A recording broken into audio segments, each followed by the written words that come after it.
हमें ये बताइए कि ये कब्ज होता क्यों है? इसका कारण हमारा फास्ट फूड और फास्ट लाइफ है, जिसको कि मुझे लगता है 100% लोग जो है इसे सफर कर रहे हैं। सारे वर्ल्ड में, सभी सभ्यताओं में, सभी कंट्री में, सभी देश में, सभी लोग जो है इससे परेशान है। कॉन्स्टिपेशन ना हो इसके लिए क्या करना चाहिए? तो हमें ये समझना पड़ेगा कि हमारे भोजन में उजला फाइबर की कमी होती है। सारे संसार के रोगों की जननी जो है वो है कॉन्स्टिपेशन, यानी कब्ज रहना। कम से कम 1 लीटर पानी पीने लगेंगे तो भी शरीर जो है अच्छे तरीके से साफ होने लगेगा।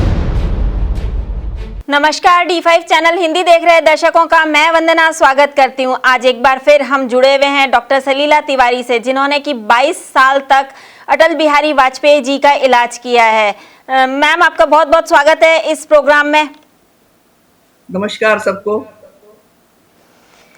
आजकल कॉन्स्टिपेशन यानी कि कब्ज की समस्या बहुत ज्यादा चल रही है, तो सबसे पहले आप हमें ये बताइए कि ये कब्ज होता क्यों है? देखिए, आजकल का जो आधुनिक सभ्यता है, आधुनिक फास्ट लाइफ है, किसी को समय नहीं है खाने का, पीने का, सोने का, आराम करने का, पानी पीने का, एक्सरसाइज करने का कोई समय नहीं है। ये जो है इसका कारण हमारा फास्ट फूड और फास्ट लाइफ है, जिसको कि मुझे लगता है 100% लोग जो है इसे सफर कर रहे हैं। कोई भी इससे बचा नहीं है। सभी लोग जो है कब्ज से, कॉन्स्टिपेशन से, या हाजत ना होना, या होता है तो पेट साफ नहीं होता है, शरीर में मल कचरा रह जाता है, ये एक आम समस्या हो गई है। और ये मुझे लगता है इससे कोई नहीं, बच्चे, बूढ़े, जवान, सभी इसमें इसमें सभी लोग इससे परेशान है। और सभी सारे वर्ल्ड में, सभी सभ्यताओं में, सभी कंट्री में, सभी देश में, सभी लोग जो है इससे परेशान है। कॉन्स्टिपेशन ना हो इसके लिए क्या करना चाहिए? किन बातों का खास ध्यान रखना चाहिए? कॉन्स्टिपेशन ना हो उसके लिए रोगों के कारणों पे जाना पड़ेगा। ये क्यों होता है? अगर हम क्यों होता है समझ लें तो इसको ठीक कर लेंगे। तो हमें ये समझना पड़ेगा कि हमारे भोजन में उजला फाइबर की कमी होती है। यानी हम जो खाना खाते हैं वो हमेशा पकाया हुआ खाते हैं, जलाया हुआ खाते हैं, तला हुआ खाते हैं, और जिसमें कि कभी भी कच्चा भोजन नहीं होता है, इसीलिए इसमें फाइबर की कमी है, हमें विटामिन, मिनरल, एंजाइम्स की कमी है। इसकी वजह से जो है और भी बहुत सारे कारण है। पानी कम पीते हैं, पानी कम पीने से भी कब्ज होता है। बिना चबाए खाते हैं, बिना भूख से खाते हैं, बिना बार बार खाते हैं, और उसके बाद जो है कोई एक्सरसाइज नहीं कर रहे हैं।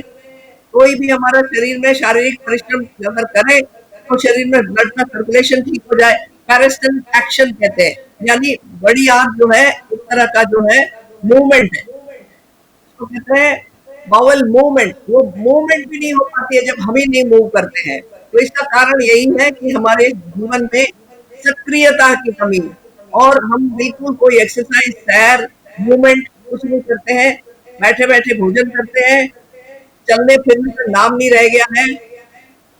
अटैच बाथरूम है, पुराने जमाने में लोग किलोमीटर चलते थे, अब हम बगल में हमारे बाथरूम है, टीवी देखते हैं तो रिमोट कंट्रोल है, नीचे उतरते हैं तो लिफ्ट है, या उतर के हम चले जाते हैं, बस में बैठते हैं, ट्रेन में बैठते हैं, मेट्रो में बैठते हैं, कार में बैठते हैं, मूवमेंट नहीं है। और दूसरा, हर समय एसी में रहना। एसी में रहने की वजह से प्यास कम लगती है, तो पानी की कमी हो जाए, पानी हम पीते ही नहीं है। और इतना गरिष्ठ भोजन खाते हैं, तली हुई, जिसे पूछो पराठे, पूड़ी, पिज्जा, बर्गर, यानी मैदा भरा हुआ है इसमें। और ब्रेड है, वो भी रिफाइंड आटा है। और उसके बाद ये इतना आम हो गया है, नॉन वेजिटेरियन जितना मांसाहार है उसमें भी फाइबर नहीं होता है, अंडा है वो भी फाइबर नहीं है, तो फिर उसको हम तल करके और सत्यानाश कर देते हैं। तो ये चीजें जो है हमें पता ही नहीं है कि हमें क्या खाना चाहिए। तो ये हमारी सेडेंटरी लिविंग, हमारा खान पान, रहन सहन में जो है इतना फास्ट फूड हमने एंटर कर लिया है तो इस वजह से हमारी आंतें ठीक से काम नहीं करती हैं, और ये आंतें ठीक से काम ना करें तो हमारी भारतीय चिकित्सा पद्धति कहती है सारे संसार के रोगों की जननी जो है वो है कॉन्स्टिपेशन, यानी कब्ज रहना, पेट साफ ना होना, गंदगी शरीर में रह जाना, ये कहते हैं। तो इसीलिए हमें समझना पड़ेगा रोगों के कारण जब तक दूर नहीं करेंगे ये रोग कभी नहीं जाएगा। लेकिन होता क्या है आप ये समझ लीजिए, ये जननी क्या कैसे है सब रोगों की। आयुर्वेद में जो है कहा है संसार में एक ही रोग है, कहते हैं सर्वेशाम रोगाणाम निदानम कुपिता मला, यानी सारे रोगों का कारण है शरीर में चढ़ता हुआ मल। तत् प्रकोपस्य प्रोक्तम विविध अहितकर भोजनम, यानी इसका कारण है आहार विहार का गलत होना, इस वजह से हमें कब्ज होता है, गंदगी शरीर में रह जाती है, और ये सारे संसार के सभी रोगों का कारण है। इसीलिए आयुर्वेद में पंचकर्म है, बीमारी यानी गंदगी, और शरीर को साफ करना सिखाते हैं। पंचकर्म तक 5 तरह से शरीर को अंदर से साफ करो तो सभी गंदगी जो है एक साफ हो जाती है। प्राकृतिक चिकित्सा से रोगों को कैसे ठीक किया जा सकता है? सबसे पहले इस कब्ज को कैसे ठीक किया जा सकता है? देखिए, इसका हम अगर रोगों के कारणों पे जाएं तभी हम इसको हमेशा के लिए इसे ठीक कर सकते हैं। ज्यादातर लोग रेचिया लेते हैं, जैसे कि 99% लोग जो है रेचक दवाओं से जिंदगी में काम, इसबगोल खा करके, कभी कायम चूर्ण खा करके, कभी त्रिफला खा करके ही सबका पेट साफ होता है। किसी को पता ही नहीं है कि शरीर का शोधन करके कैसे करना, शरीर को जैसे कैसे साफ करना प्राकृतिक तरीके से, किसी को पता नहीं। तो हमें समझना पड़ेगा कि हमें सबसे पहले रोगों के कारणों पे जाना पड़ेगा। हमारे भोजन में कच्चे भोजन की कमी होती है। कच्चा भोजन यानी हम फल नहीं खाते हैं, सब्जियां, लोग जो फल खाते हैं वो खाना खाने के बाद फल खाते हैं, ये भी गलत तरीका है। हमेशा खाली पेट फल को खाना चाहिए। नाश्ते में हमेशा आप जो है सब्जियों का रस लीजिए। सब्जियों का रस जो है संसार में सबसे बड़े शोधक है होते हैं, तो इसीलिए हम नाश्ते में रोज सब्जी का रस लें। जैसे अभी खीरे का रस, खीरा जो है बहुत अच्छा शोधन करता है, तो हमें इसके ऊपर हमें जो है रहना चाहिए। और उसके बाद में इसी तरीके से हम अगर है कि रह लें। और सबसे बड़ा कारण है हम अच्छा भोजन नहीं करते हैं, और दूसरा तला भुना मैदे वाली चीजें, रिफाइंड चीजें लेते हैं ज्यादा। जितना पिज्जा बर्गर आज जितने भी लोग खा रहे हैं 90% जो है फास्ट फूड है, और उनमें कोई भी फाइबर नहीं होता है, तो ये भी बहुत बड़ा कब्ज का कारण है। और ये नॉन वेजिटेरियन फूड जितना भी है, यानी मांसाहार, मीट मछली अंडा, ये भी बहुत बड़ा, इसमें फाइबर होता ही नहीं है, कोई विटामिन नहीं होता है, कोई मिनरल नहीं होता है, और खाली कॉन्सेंट्रेटेड प्रोटीन होता है, तो ये भी बहुत बड़ा कब्ज का कारण है। तो इसीलिए हरे साग सब्जियां, हरे साग के सलाद, सब्जियों का और सब्जियों का रस, फलों का रस, अंकुरित भोजन करें, और उसके साथ जो है खूब चबा के खाएं। बिना भूख के कभी ना खाएं। बिना भूख के हमारे डाइजेस्टिव प्रोसेस निकलते ही नहीं है, भोजन पचाने के लिए शरीर तैयार नहीं होता है और हम खा लेते हैं, तो वो भी नहीं पचता है, वो भी कब्ज का कारण बनता है। तो जब हम शोधन करते हैं तो जब होता क्या है, जब कब्ज बहुत दिनों तक पड़ा होता है शरीर में आते, तो सड़ करके वो सारा हमारी आंतों से छन करके ऑस्मोसिस करके हमारे खून में जाता है, और खून में जो है गंदगी फैलती रहती है, और जब खून में गंदगी फैलती है तो वही गंदगी जो गंदा होता है, और वही गंदा खून जब जोड़ों में जाकर जमा होने लगता है तो हमारे जोड़ों में दर्द होने लगता है, और वही गंदा हार्ट में जमा होता है तो हार्ट में प्रॉब्लम पैदा करता है, और वही गंदा खून जो हमारे दिमाग को सीखता है तो गुस्सा आना, टेंशन होना, तरह तरह की मानसिक बीमारियां, जितना भी डिप्रेशन में चले जाना, सबके पीछे कब्ज बहुत बड़ा कारण होता है। हमारा विज्ञान कहता है बीमारी गंदगी, दवाई नहीं सफाई, तो सफाई करने का पानी से सफाई करना है। पानी आपको साफ करने के लिए योग और आयुर्वेद में जो भक्ति किया पुराने जमाने में, जो हमारे ऋषि मुनि हमारे वैज्ञानिक जिसको इस्तेमाल करते थे, वही आजकल का अनुभव है। तो ये एनिमा का शोधन हो जाता है, बड़ी आंत पूरी साफ हो जाती है। जहाँ पर आपको शोधन करने के लिए इसको नीम के पत्ते लेते हैं और इसको उबाल करके और उसको गुनगुना रह जाए तो छान करके उसमें हमारा ये ऐसा एक बर्तन होता है जिसमें भर देते हैं, हवा निकाल देते हैं, आगे कैथेटर निकाल देते हैं, लगा करके तेल लगा लेते हैं अच्छी तरीके से उस दूध में और उसको बुदा में डाल करके इस तरीके से हम खुद भी लिया जा सकता है। तो इसको लटका के 3-4 फीट ऊपर लटका दिया जाए और उसके बाद उस पानी को अंदर डाला जाए और थोड़ी देर रोकना चाहिए, धीरे धीरे मसाज करें पेट के ऊपर और उसको 10-15 मिनट रोकने के बाद हाजत होगी आप चले जाए तो सारी गंदगी साफ हो जाती है। तो जब हमारे बहुत पुराना रोग हो जाए तो दिन में 2 बार इस तरीके से एनिमा कर लेना चाहिए। तो ये एनिमा करने का सेल्फ एनिमा होता है। हम अपने आप जो है टॉयलेट में बैठ करके ऊपर लटका देते हैं और पानी भर के रखते हैं। नीम नीम ना हो तब भी गुनगुने पानी से उसको भर के रख लेते हैं। बहुत कब्ज है तो नींबू का रस मिला देते हैं। पेट में बच्चों को कीड़े हो जाए तो उसमें लहसुन का रस मिला देते हैं। बहुत तरीके का एनिमा होता है। तो इस तरीके से हम गुदा में डाल देते हैं और उसको घोल करके रखते हैं। धीरे से अंदर पानी जाता रहता है। अपने आप अगर टॉयलेट है अब डालिए, भर जाए तो निकाल दीजिए। 3-4 बार ऐसे करेंगे तो आँख साफ हो जाएगी। और अगर आप बच्चों को देना चाहते हैं तो नील डाउन कर दीजिए। नील डाउन करके उनको सिर को नीचे करके बुदा को ऊपर कर देने पर उनको तेल लगा करके डाल दिया जाए। थोड़ा सा पानी पाव आधा पी डाल दे, उसके बाद उसको पेट में लेते रहे। इसी तरीके से जब गंदगी ऊपर की तरफ आ जाती है, खांसी, जुकाम, बलगम, सर्दी जो भी हो जाती है, दमा, हर वक्त खांसी रहती है, तो हमारे अच्छी तरीके से हमें एसिडिटी है, हमारे सिर में दर्द रहता है, हमारे गैस बनती रहती है, तो इसके लिए हम कुंजल क्रिया कराते हैं। कुंजल क्रिया इतनी अक्सर इलाज है। हमें कागासन या नींबू होके बैठते हैं, जल्दी जल्दी गर्म पानी एक जग में लेकर के बैठ करके 4-5 ग्लास पानी पी करके उठ जाते हैं।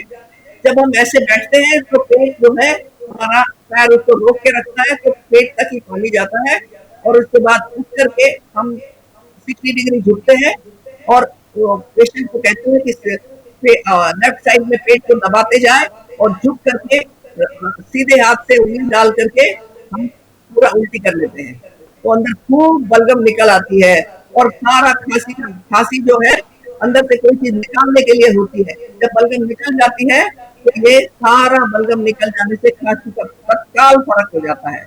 तो ये हमें अगर बहुत पुरानी खांसी है, दमा है और सांस फूलती है तो इसको साफ कर लेने से जो रुकावट है, जो बलगम भरी थी वो सब साफ हो जाती है।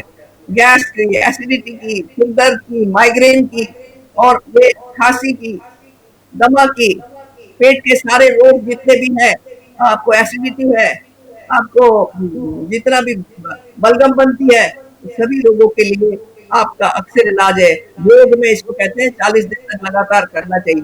लेकिन अगर आप 15-20 दिन तक भी अगर कुंजल क्रिया करेंगे तो आपको बहुत रिलीफ हो जाएगी। मैं अटल बिहारी वाजपेयी जी की इतने साल डॉक्टर रही हूँ, उन्होंने मुझे बताया कि मुझे माइग्रेन की तकलीफ थी और माइग्रेन के लिए उन्होंने सारा विदेशों में भी जाते थे तो इतना इलाज कराया लेकिन उनको माइग्रेन यानी भयंकर सिर में दर्द होना क्रॉनिक हमेशा होते रहना, हर हफ्ते में 10 दिन में अचानक सिर दर्द होने लगता था। गोली खाते थे कोई फर्क नहीं, लेकिन वो कहते थे मैंने बेंगलोर जाके प्राकृतिक चिकित्सा कराया और रब नेति, सूत्र नेति, नेति क्रिया से हमेशा के लिए मेरा सिर दर्द ठीक हो गया। तो ये इतनी अक्सर इलाज है और क्योंकि ये सांस जो है हमारे दोनों ब्रेन होते हैं, राइट ब्रेन, लेफ्ट ब्रेन, हमारी मेमोरी को, हमारी याद शक्ति को, हमारे ब्रेन की कैपेसिटी सबको ठीक करने के लिए नेति क्रिया बहुत काम है। तो इसीलिए हमें समझना पड़ेगा कि हमें इसको तेल नेति करते हैं। ड्रॉपर में सरसों का तेल लेकर के दोनों नाक में जो है एक ड्रॉपर डाल देते हैं और खींच करके उसको हम मुंह में निकाल करके थूक देते हैं तो अंदर के पैसेज में ऑयलिंग हो जाती है। अगर हम सोते समय भी अगर जिनको स्टोरिंग हो रही है उनको रात में सोते समय गुनगुना करके गाय का घी या बादाम रोगन 3-4 ड्रॉप डाल दिया करें, नाभि में भी तेल डालें तो उनको बहुत फर्क पड़ेगा। और उसके साथ साथ जो है ये नेति क्रिया में तेल नेति होता है, इसी तरीके से नाक में ड्रॉपर से तेल डालो और खींच करके मुंह से निकाल के थूक देते हैं, अंदर का पैसेज में ऑयलिंग हो जाती है, अंदर मुंह के अंदर का जो रास्ता है वो पूरा ऑयलिंग होकर के खुल जाता है। इसके बाद जो है रबर नेति होती है। एक नाक के अंदर तेल में डुबो करके धीरे धीरे नाक को डालते हैं और नाक के अंदर से मोड़ते मोड़ते धीरे से गले के अंदर ले आते हैं और धीरे से निकाल करके पकड़ करके इसको ऐसे ऐसे किया जाता है और पूरा निकाल के मुंह से निकालते हैं तो अंदर का पैसेज पूरा रबर नेति से खुल जाता है। इसी तरीके से सूत्र नीति होती है। सूत्र नीति में भी एक दो तरह का योग की वहां पर जो है योगिक क्रिया होती है, इसको मोड़ करके रखते हैं नाक में, लेकिन वो थोड़ी मुश्किल होती है। रबर नीति बड़ी आसान है। तो ये दोनों नाक में डाली जाती है तो इससे भयंकर बीमारियां ठीक हो जाती है। और मेरे पास ऐसे स्लीप एपनिया और स्नोरिंग के भयंकर पेशेंट आते हैं और ये रबर नीति, सूत्र नीति, तेल नीति, जल नीति से बहुत बड़ा फर्क पड़ जाता है। उसी तरीके से रबर नीति करते हैं और बाद में जल नीति। जल नीति जो है नमक का पानी होता है गरम, और बिना नमक के और गर्म पानी के बिना वो नहीं होता है। तो इसमें हम नाक दोनों नॉस्ट्रिल के बीच में यहाँ पर एक छेद होता है, सर को झुका करके एक नाक में पानी डालते हैं, नमकीन पानी, तो वो दूसरी नाक से निकलता है और फिर इस नाक से डालते हैं, इस नाक में निकलता है, तो वो रास्ता खुल जाता है। और उसके बाद मुंह को खुला रखना पड़ता है ताकि मुंह जो सांस जो है मुंह से चलती रहे। और उसके बाद में इसको जब हम करते हैं तो गलती से भी अगर हम सांस ले लेते हैं तो सिर पे पानी चला जाता है, तो सिर में दर्द होता है। तो इसीलिए इसको हम अच्छी तरीके से निकालने की भी विधि होती है। अच्छी तरीके से इसको लेते हैं तो पूरा पानी निकल जाता है। तो ये बहुत ही एकदम फौरन, हाँ, लेकिन किसी की गाइडेंस में करना चाहिए पहली बार। जो कर लिया जाए तो गले के ऊपर सारे रोग ठीक हो जाते हैं। तो ये हमारी शोधन की क्रिया है और बहुत इंपॉर्टेंट है। आयुर्वेद में भी है, योग में भी है। शरीर को शुद्ध रखना ये हमारा पहला जो है नियम है। और बैक्टीरिया को मारने की दवा हमारे पास होती ही नहीं है, हम तो शरीर को साफ करने में बिलीव करते हैं। तो निरापद, कोई साइड इफेक्ट नहीं, कुछ नहीं, शरीर साफ रहता है। सलीला जी, आपने हमें बहुत ही महत्वपूर्ण बातें बताई। साथ ही आपने ये भी कहा कि इन सभी क्रियाओं को पहली बार किसी चिकित्सक की देखरेख में ही करना चाहिए। हमारा चैनल भी इसी बात को बोलता है कि सबसे पहले जब भी आप करें तो किसी विशेषज्ञ की देखरेख में, किसी चिकित्सक की देखरेख में ही ये क्रियाएं करें। आपका बहुत बहुत धन्यवाद सलीला जी, आप हमारे साथ जुड़ी। आपका भी बहुत धन्यवाद। हमेशा मुझे बुलाते हैं और ऐसी ये पुरानी विद्याओं को जो है आप पॉपुलराइज करते हैं। सारे मैं चाहती हूँ आपके चैनल के माध्यम से सारी दुनिया को ये सब क्रियाएं सीखे, जाने, जीवन में अपनाए, जीवन भर बिना दवा के योग और प्राकृतिक चिकित्सा से शारीरिक, मानसिक और आत्मिक रूप से सभी स्वस्थ रहे। अगले एपिसोड में आपसे फिर मुलाकात होगी, तब तक के लिए नमस्कार।